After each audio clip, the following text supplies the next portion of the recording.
Mesdames et messieurs, bonjour.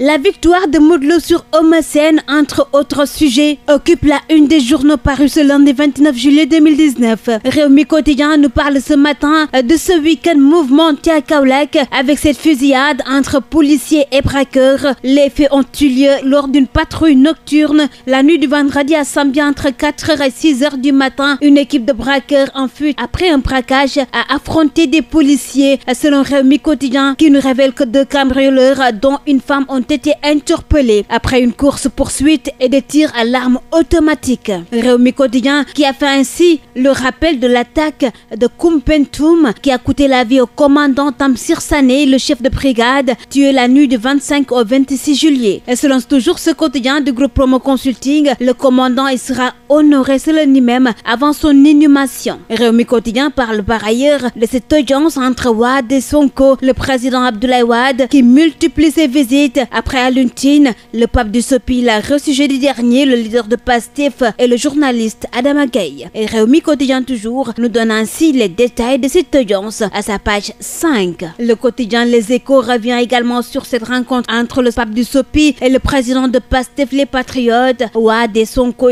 tirent sur Macky. Ainsi en déduit ce quotidien qui nous signale aussi que les deux hommes politiques s'en prennent aussi à la bonne foi de l'opposition dite dialogueuse. On les retrouve encore à la une de la Tribune. Wade et Sonko, là, ils jugent Macky sur le programme de résistance pour le respect du calendrier électoral, sa gestion familiale du pétrole et des ressources naturelles, ainsi que du dialogue politique qu'ils trouvent inopportun. Et pendant ce temps, Sud Quotidien lui s'intéresse encore à cette succession d'Ousmane Tanor Dieng à la tête du secrétariat général du Parti Socialiste. Ce quotidien qui donne ainsi la parole au professeur Moussa Diaw, cet enseignant-chercheur en Sciences Po à l'UGB. Lui, il voit que cette succession de Tanor ne présage rien de bon. Il prédit même un séisme politique si en tout cas l'intérêt supérieur du parti n'est pas mis en avant. Source A de son côté voit le président Sall entre plusieurs feux avec la rébellion des jeunes de Polga, c'est à Fatick. Pour des promesses non tenues,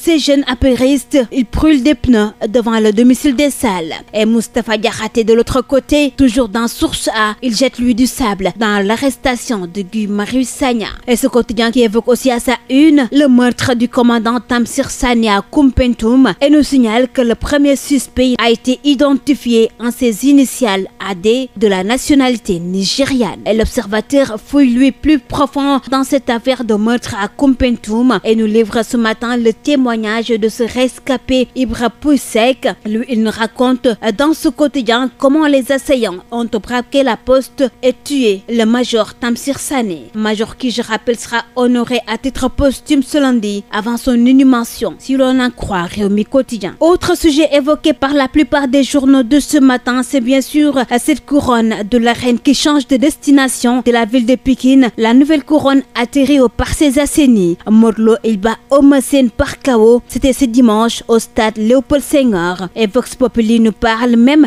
de ce KO qui a failli être fatal à Eumeu Sène. Ce quotidien nous signale ainsi que l'arbitre il a même sauvé la vie du Pikinois, finalement évacué à l'hôpital. Et le roc des Parcelles Assainies, lui, c'est le spécialiste confirmé des uppercuts selon Vox Populi. Et là, ce quotidien revient également sur ce vainqueur de Eumeu Sène, Modou Lo, le nouveau roi des arènes, le lutteur des Parcelles Assainies. Il a battu hier par KO Eumeu Sène dans un combat qui a duré quelques minutes, selon ce quotidien qui en déduit que le règne du Pikinois n'a duré qu'une seule année. Et sous l'ombre, naturellement, le quotidien de l'arène nationale voit vraiment que Modou Lo dafa xarañ lol, car en seulement 7 minutes 36 secondes, il met KO son adversaire. Modou Lo qui devient ainsi le 7e roi des arènes, qui place désormais les Parcelles Assainies sur le toit de l'arène nationale.